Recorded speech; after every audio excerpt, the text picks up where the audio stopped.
Greetings viewers! This is the first video in a three-part series examining the controversy of transgender athletes in sports. In this first video, I'll give a brief introduction to the topic by listing 7 points that people might find relevant to the discussion.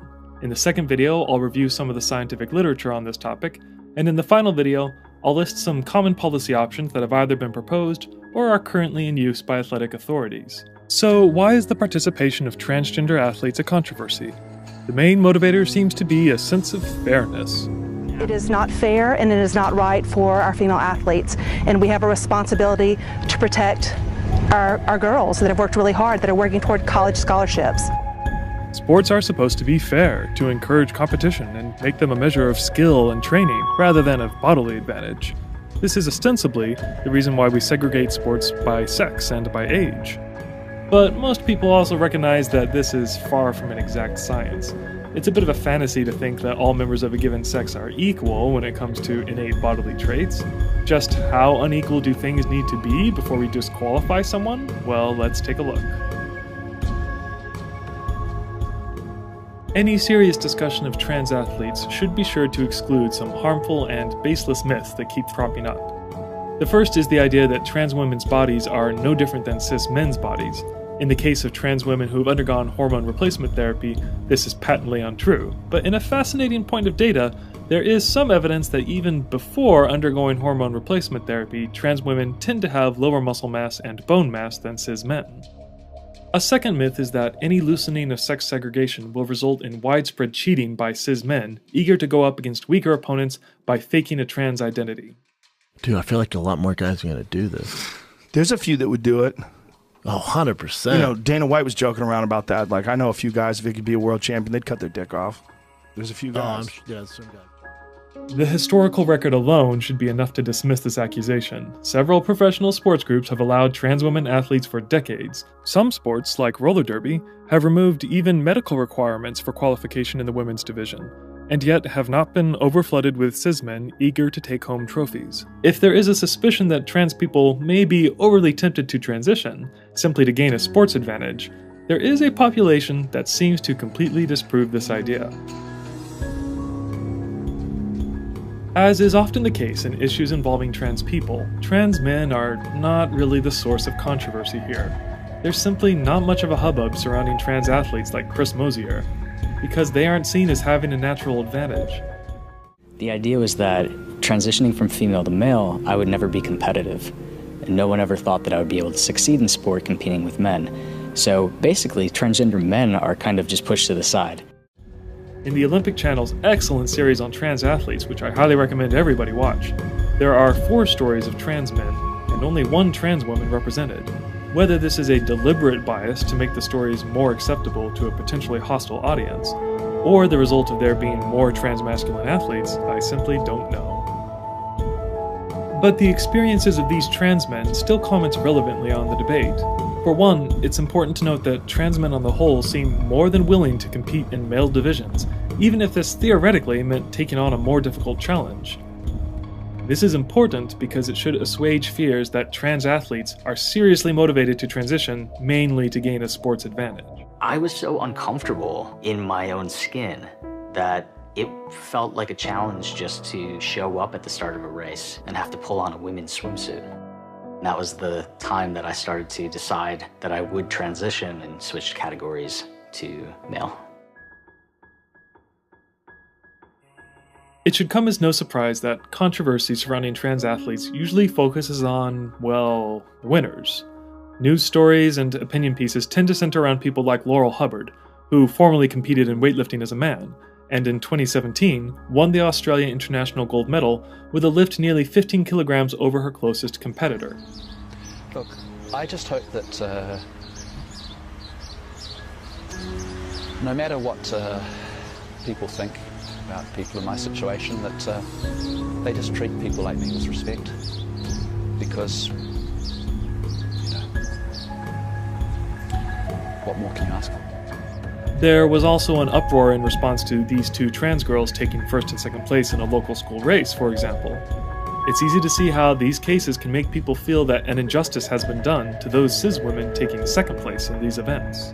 let's just play devil's advocate for a moment and just imagine that you were both born girls, and then all of a sudden you had two boys who identified as being girls, and they said, hey, we're going to be on your team, and maybe now you're not performing as well because they are better. I'm not going to discourage you or try to say, oh, it's not fair, and it would just push me to run faster.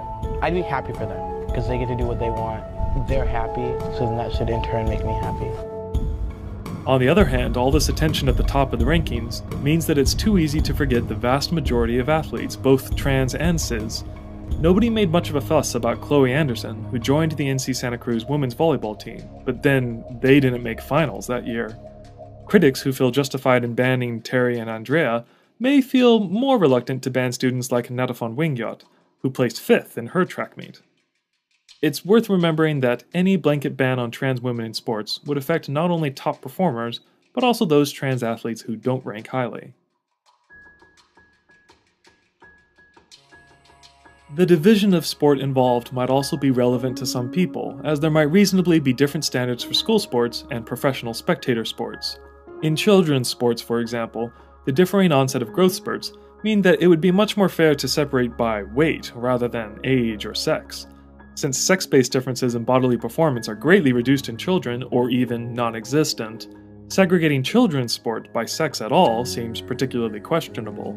Despite how some parents feel, most school sports are probably meant to give students the opportunity for exercise, training, and teamwork, rather than to act as an objective measure of who deserves the trophy.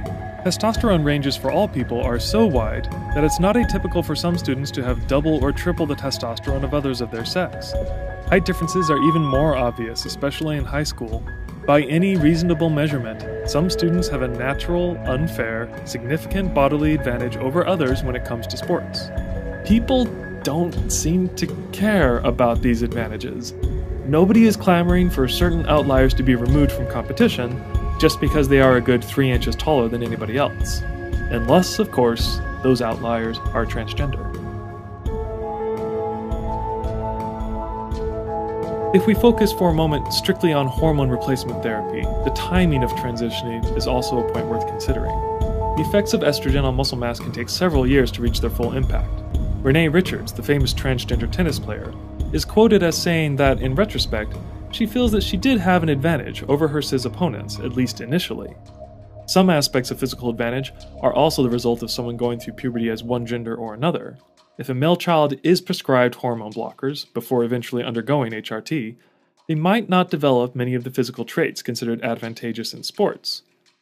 And even for those who do have stronger bone structure, taller frames, or higher muscle mass, whether these features grant an advantage often depends on the type of sport involved.